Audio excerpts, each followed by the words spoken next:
With Florida now being home to an estimated 1.3 million alligators, it is said that one should assume every fresh body of water in the state will have at least one of these reptiles patrolling its shores.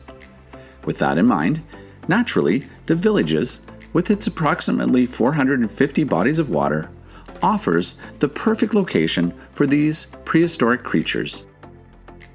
Like many others, I have always had both a fascination and a fear of these mysterious predators.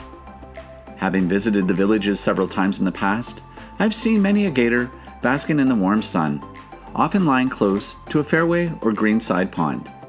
However, maintaining a safe distance never provided an opportunity to get any quality, close-up footage.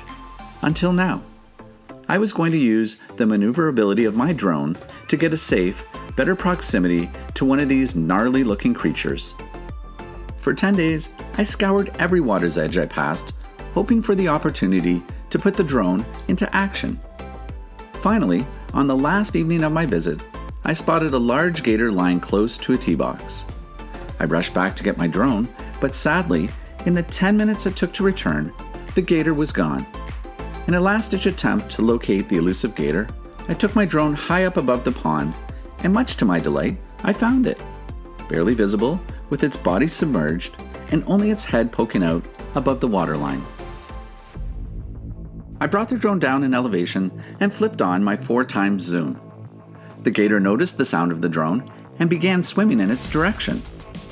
As I navigated closer to the gator, I thought I was keeping a safe distance, both in elevation and proximity to its mouth.